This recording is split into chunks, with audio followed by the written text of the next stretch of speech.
கிறிஸ்துவுக்குள் அன்பான கர்த்தருடைய பிள்ளைகளே, இன்றைய வேத வசனமும் ஜெபமும் சங்கீதங்களின் புஸ்தகம் 106 சங்கீதம் 41 வசனம். அவர்களை ஜாதிகளுடைய கையில் ஒப்பு கொடுத்தார், அவர்களுடைய பகைஞர் அவர்களை ஆண்டார்கள். தேவனுடைய பிள்ளைகளே, எப்பொழுது ஆண்டவர் இப்படி ஒப்பு கொடுக்கிறார்? இஸ்ரவேல் ஜனத்தை அவர்கள் கையில் ஒப்பு கொடுத்தார் என்று சொல்லப்பட்டிருக்கிறது.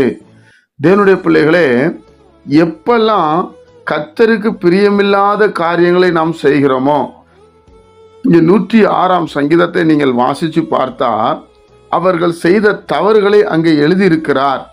36 வசனத்துல அவர்களுடைய விக்கிரகங்களை சேவித்தார்கள், அவைகள் அவர்களுக்கு கண்ணி ஆயிற்று. அப்பதான் ஒப்பு கொடுக்கிறார்.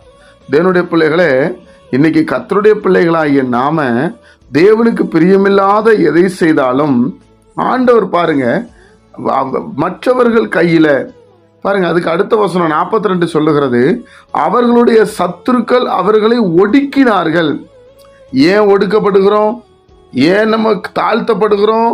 தேவனுடைய பிள்ளைகளே, தேவனுக்கு பிரியமில்லாததை நாம் செய்யும் பொழுது, தேவன் விரும்பாததை செய்யும் பொழுது, தேவனை விட்டு அந்நிய காரியங்களை நாடும் பொழுது, தேவனை விட மற்றதை நேசிக்கும் பொழுது, அது எது வேணா இருக்கலாங்க.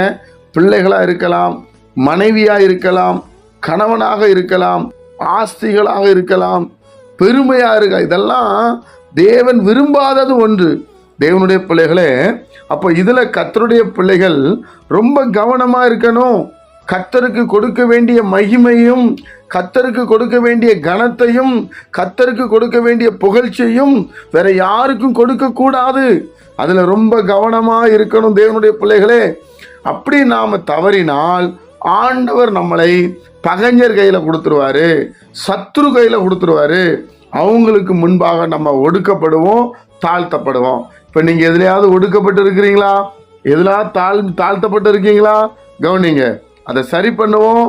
நிச்சயமாக கர்த்தர் நம்மோடு இருப்பார், உங்க தேவைகளை சந்திப்பார், உங்களுக்காக வழக்காடுவார், உங்களுக்கு வேண்டிய காரியங்களை செய்வார். பிரியமானவர்களே, தேவனுடைய பிள்ளைகளே, தயவு செய்து ஆண்டவரை விசனப்படுத்தாதபடி கர்த்தரை எப்பொழுதும் புகழ்ச்சியாய், மகிமையாய், கனமாய் போற்றுங்கள்.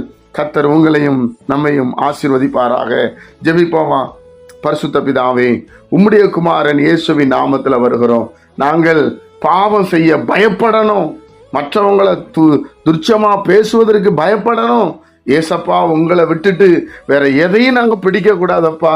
கொடுக்க வேண்டிய கனம், மகிமை உமக்கு தான் கொடுக்கணும். அதுல சரியா இருக்க எங்க பிள்ளைகளை நாங்க வளர்க்க, நாங்களும் அதுல நடக்க தேவன் கிருபை செய்யுங்க. கேட்கிற பிள்ளைகளை ஆசீர்வதியும். இயேசுவின் மூலம் ஜெபிக்கிறோம் பிதாவே, ஆமேன்.